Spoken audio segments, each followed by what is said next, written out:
3 days before I was supposed to sign the papers on our first house together, my girlfriend told me she was leaving me for my best friend.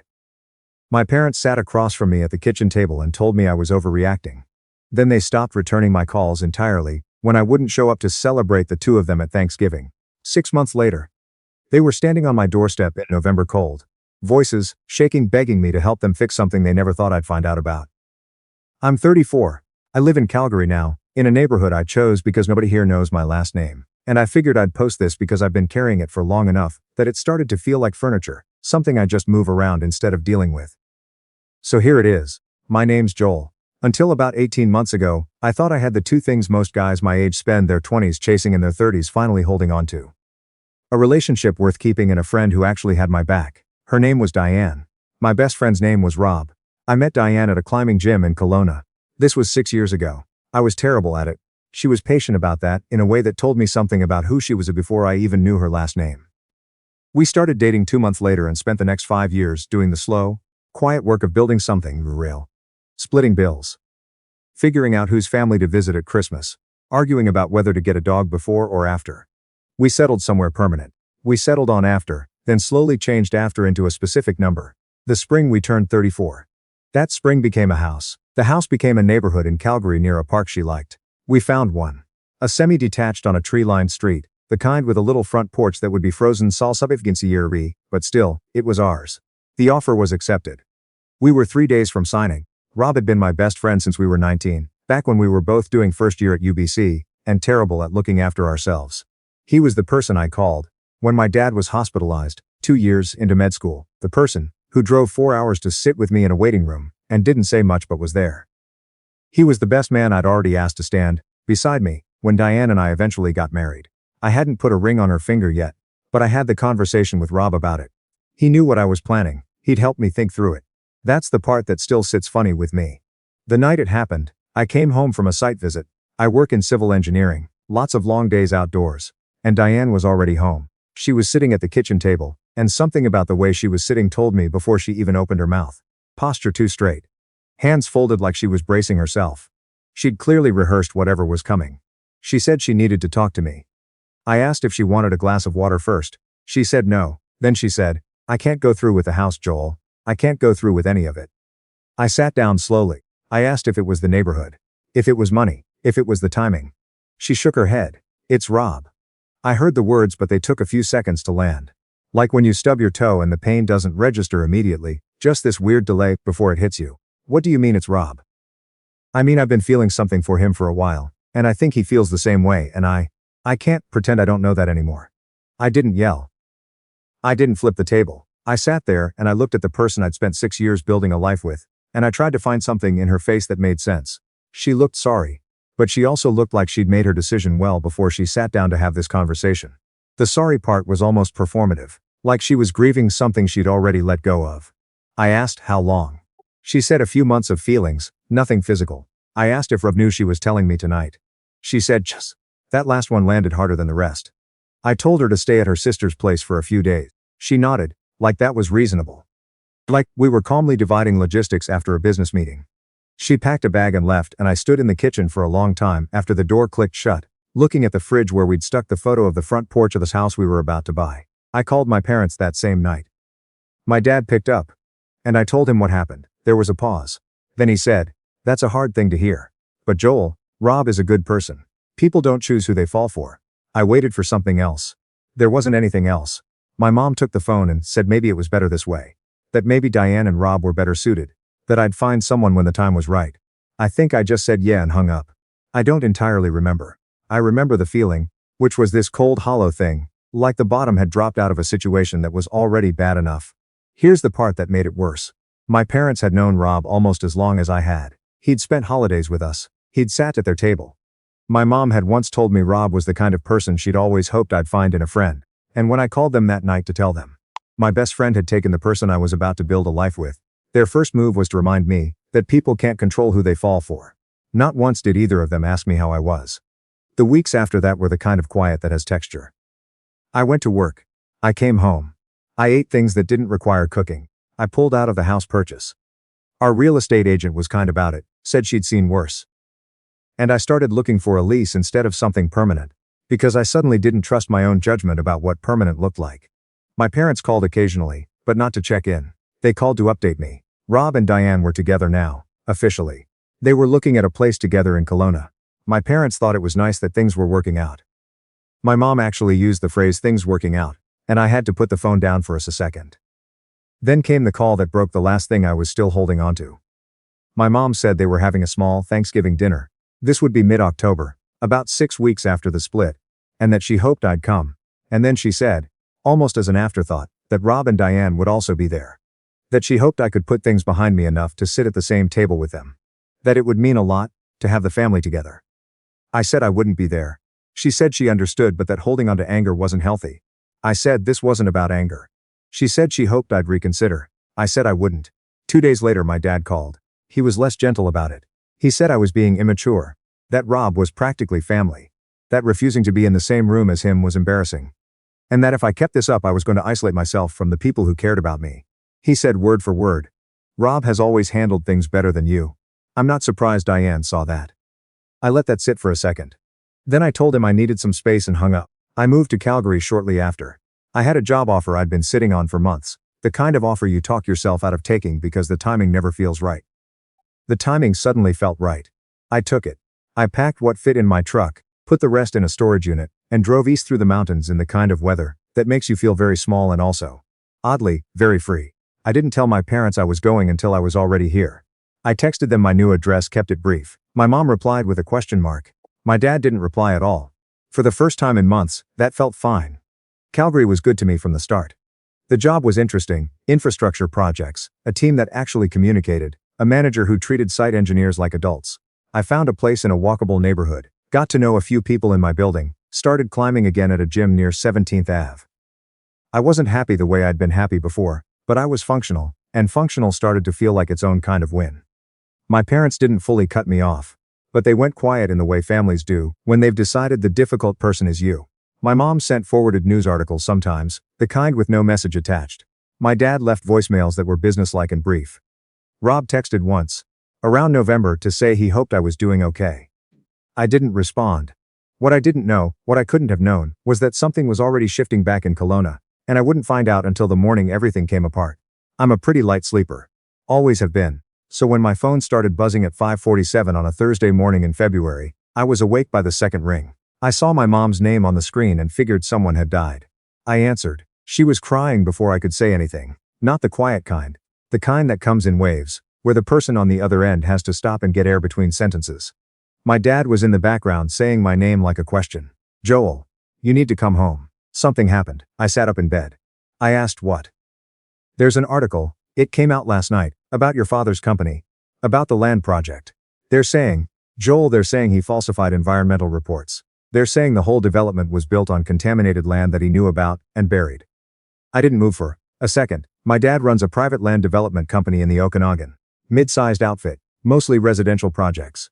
He'd built it up over 20 years, and the family reputation in Kelowna was tied to it in the way small city reputations are, quietly but completely. I knew the project she was talking about, a subdivision outside town, built 4 years ago. Nice houses. Families had moved in. She kept talking. The article was in a provincial paper. A former environmental consultant had gone on record. There were documents, internal memos. One memo in particular showed my dad had received a contamination report 18 months before the project completed and had chosen not to disclose it to the municipality or the buyers. The development had been sold as clean. It wasn't. By the time my mom finished, my dad had taken the phone. His voice was controlled in the way it gets when he's trying very hard not to fall apart. "Joel, we need you here." I said nothing for a second. "I know things have been difficult between us," he said, "but this is family. We need to figure out how to respond to this and we need to do it together." I asked who leaked the story. He said they didn't know yet.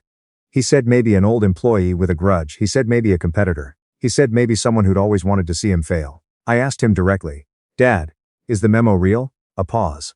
Then, "That's not the point right now." I said I thought it was exactly the point. He shifted.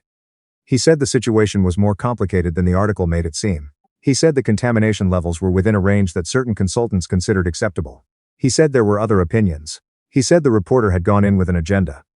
I listened to all of it. I let him talk. Then I said I'd think about coming home and I'd be in touch. I hung up and lay back in bed staring at the ceiling. My building was quiet. Outside Calgary was still dark. I thought about the families in those houses. 3 hours later, Rob called. I stared at his name on the screen for a long time. Then I answered, because something about the timing felt like it meant something. His voice was wrecked, not the composed, easygoing Rob I'd known for 15 years. He sounded like a man who'd been awake all night, sitting with something he couldn't put down. Joel. Long pause. I need to tell you something. I said okay. It was Diane. I waited, she leaked the story. The documents, the memo, all of it. She's the one who went to the consultant and she's the one who brought it to the paper. I didn't say anything for a while. I heard him breathing. She told me last night, he said. She's been working on this for over a year. Before she even met your family. Before she met you. I sat with that. What do you mean before she met me? I mean she grew up in that subdivision, Joel. Her family bought one of the houses your dad's company sold. Her little brother has been sick, since they moved in. Respiratory stuff they couldn't figure out for years. They finally had the land tested independently and it wasn't clean. Her parents spent everything they had trying to find out what was wrong, and your dad's company knew the whole time. I heard what he was saying. I turned it over slowly, the way you do when something is restructuring. Everything you thought you understood about a stretch of your own life.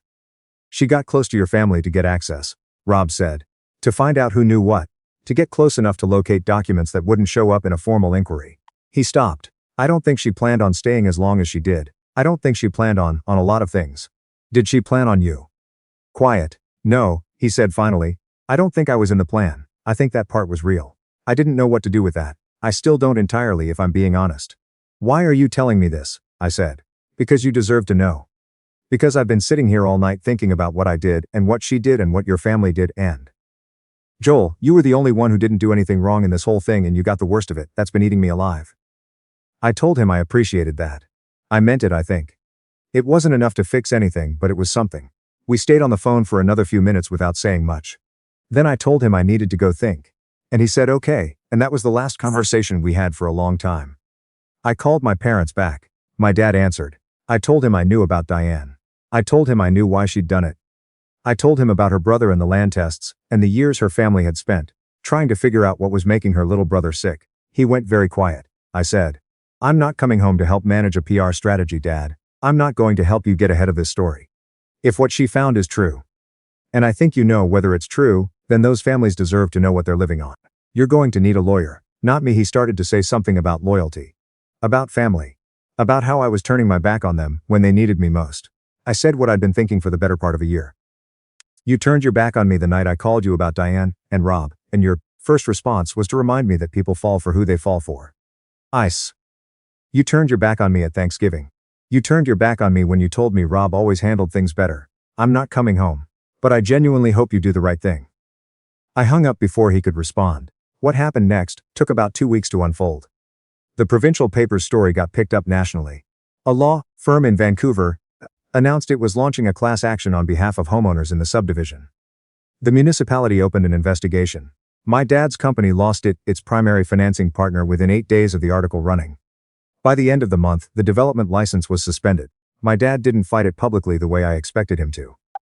He went quiet instead. The kind of quiet that in our family usually meant he was outmaneuvering something, but this time looked different, like maybe the fight had gone out of him. I heard from my aunt that he'd retained a lawyer but that the lawyer's advice was apparently not to push back in the press. She said he looked older. She said my mom had stopped going to their weekly dinner with their friends. She said the house felt different. Rob and Diane didn't survive it either. From what I understand, and I only know this secondhand, through a mutual friend from our UBC days. She ended things about 3 weeks after the story broke. She'd accomplished what she came to do. She moved back to the Okanagan to be with her family, while everything played out legally. Rob moved back to Vancouver. He reached out once, a text that just said he was sorry and hoped I was all right. I didn't reply right away. A few days later I sent back, I know, take care of yourself. That's been the extent of it. My parents contacted me twice in the months that followed. Once by email, my dad, carefully worded, not quite an apology. More of an acknowledgement that things had gotten out of hand and that he hoped we could talk eventually. Once by voicemail, my mom, who sounded small and tired in a way I'd never heard from her, saying she missed me and that she was sorry for Thanksgiving. Not for the larger things, just Thanksgiving. But still, I didn't respond immediately to either. I sat with them for a while. That's probably where I still am, if I'm being honest, sitting with it. Here's what I know. Diane came into my life with a purpose that had nothing to do with me. I was a door. That's a hard thing to make peace with, and I won't pretend I've fully done it. Some mornings it's fine. Some mornings I pour my coffee and the thought just lands again, flat and factual. You were a door. And I have to let it pass through before I can get on with the day. But here's the other thing I know. Whatever she was using me for, 6 years of my life, happened inside. Those were real years. I learned things. I became someone in that stretch of time. And if the cost of her using me as an entrance was that she also, in the process, burned down the house my family had built on someone else's poisoned land. I don't know how to feel about that cleanly. What I do know is that I don't live in Kelowna anymore. I live in Calgary, in a neighborhood where I know my neighbors' names, and the woman at the climbing gym calls me by mine. I have a team at work that actually communicates. I have a friend named Gus. Met him at a pub quiz in Inglewood, of all things. Who texts me dumb hockey takes at inappropriate hours, and once drove me to the airport at 5 in the morning. Without making it a whole thing. I have a woman named Claire who I've been seeing for a few months, quietly, the way I apparently need things to go now, before I trust them. She's a vet tech. She's funny in a way that sneaks up on you. She asked me on our second date why I'd moved to Calgary, and I told her the short version, and she said, "That's a lot," and didn't press it, and I thought, yeah, that's exactly the right response. The engagement ring I'd been planning to buy, I never actually bought it. The conversation with Rob about it is the closest it got to existing. That detail probably should make things simpler, and sometimes it does. Other times I think about the fact that Rob knew I was planning to propose and still. And then I stop that thought before it finishes itself. Because going all the way down that road doesn't get me anywhere useful. My dad's company is in receivership. I read about it in a Google alert I still haven't turned off. Which tells you something about where I'm at. The class action is ongoing. There are families in that subdivision waiting to find out what comes next for them. And their situation is real in a way my family's drama isn't, and I try to keep that in proportion. If someone asked me whether I miss my family, I'd tell them the truth, which is, I miss the family I thought I had. I miss the version of my parents, where my dad asked how I was doing before figuring out what I could do for him, and my mom's first instinct was to protect me rather than the room's harmony. I don't know if those people ever existed, or if I just built them in my head the way you build things you need. Maybe both. What I don't miss, and this is the part that surprised me, is the weight of it. The constant calibration. Figuring out how much of myself to bring to a room so I didn't end up being the problem. The way I'd brace before calling home. Just slightly, the way you brace when you're not sure if the ground is going to hold. I don't do that anymore. Not with Gus. Not with Claire. Not with the guys on my team at work. I just show up. And that, it turns out, takes up a lot less space than I thought it would. The porch of the house we almost bought in Calgary is buried under 3 feet of snow right now. Not that house. Another one I rented when I got here. And it has a porch I've actually used maybe twice. But sometimes I stand out there in the cold with a coffee and I think about the fact that I am improbably alright. Not fixed. Not there, just alright.